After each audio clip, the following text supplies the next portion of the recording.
Goedenavond. Eindelijk gaat het WK beginnen voor het Nederlandse elftal. Vanavond treedt de ploeg in Dallas aan tegen Japan. Sommige provinciegenoten zijn er helemaal voor naar Amerika gereisd. Zoals deze familie uit Simpelveld, die aardig wat over had voor één wedstrijd. Even op en neer voor deze wedstrijd. Ons sfeer van Amerika proeven. Dus, mocht wat kosten. Ja, maar dat is ook een ervaring, hè? Ja. Ja, helaas zijn de tickets wel vrij duur. Dus dat is wel jammer. Zeker als je nu hoort dat de stadions niet helemaal vol zitten. Maar het is heel mooi om erbij te zijn. Het is een unieke ervaring. Dus, Hebben jullie moeten betalen, als u dat wil zeggen? €500 voor alleen voor mijn vrouw. Die kwam er op een later moment bij, die wou ook mee. En toen moesten we €900 betalen. Auw. Dus precies. Maar voor mijn vrouw is dat wel waard. Ja, de meeste Oranje-fans die volgen het WK natuurlijk gewoon vanuit Limburg, waar de Oranje-koorts toeneemt. We gaan naar Kim Langeslag op het Pancratiusplein in Heerlen. Kim, leeft het WK er al een beetje in het centrum van Heerlen? Nou, ik heb al de eerste Oranje-fans gezien. Die zijn zojuist aangekomen. Ik moet zeggen, het is nog geen oranje zee hier in het centrum van Heerlen. Maar het is natuurlijk nog heel vroeg. Hè. We hebben nog een paar uur voor die eerste wedstrijd.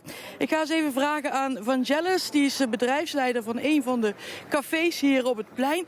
Verwachten jullie veel mensen? Ik verwacht inderdaad heel veel mensen. Je moet toch Nederland komen steunen. En ja, hopen dat ze winnen. En ja, of zover komen, zolang het kan, ja. Verwachten jullie dan tientallen mensen of honderden? Ik verwacht honderden, zoals vorig jaar, of 2 jaar geleden met EK hadden we heel veel mensen. Dus ik hoop dat dit jaar ook heel veel mensen verwacht. Vanavond natuurlijk om 10 uur die wedstrijd. Hè. Er zijn misschien straks verderop in het schema, is er een kans dat Oranje misschien wel om 3 uur 's nachts moet spelen. Zijn jullie dan gewoon open? We zijn dan gewoon open. De gemeente heeft ons toestemming gegeven. Dat is ook geen probleem voor ons.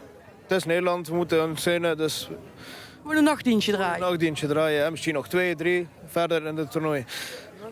Ja. Nou, je hoort het, Jolien. De kroegen zijn dus dan midden in de nacht gewoon open. In Mezenbroek, dat is een stukje verderop hier, daar zijn ze al ontzettend enthousiast. Daar zijn ze aan de slag gegaan en zijn ze al wekenlang bezig met de voorbereidingen. Dit zijn Harry en zoon Jordi. Ze zijn begonnen met het versieren van hun eigen straat. Maar inmiddels is de hele wijk versierd. Iedereen doet mee. We zijn bij de deur langs gegaan. Iedereen in de verlindende medewerking. Ze hebben zelf bijdrage geleverd, de mensen. We hebben ook wat sponsors binnengehaald om het toch ook allemaal te bekostigen. En eerst we bezig waren, kwamen ook mensen ook naar buiten en koffie aanbieden. En, toen het zo warm was, flesjes water. Deze tweelingzussen wonen een paar huizen verder. En zijn net zo enthousiast. Eén grote happening.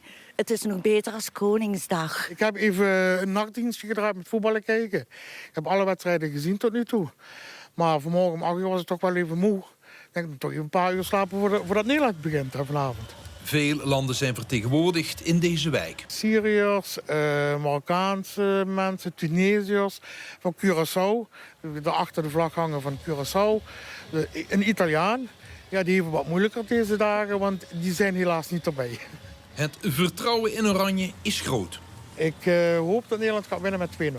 Maar ik ben al blij met een gelijkspel. Ja, ik hoop dat we wereldkampioen worden, maar als je realistisch bent zal dat moeilijk worden. Ik denk kwartfinale moet toch wel zeker lukken.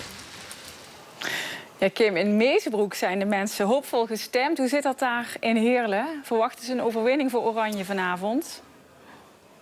Nou ja, ik heb wel een paar mensen gevraagd en die zeggen allemaal, ja, dat moet gewoon kunnen tegen Japan. Ik denk zelf dat het best wel lastig wordt. Hè, als je kijkt naar de prestaties van Japan, bijvoorbeeld 3,5 jaar geleden op het WK. Toen wonnen ze gewoon van Duitsland en van Spanje.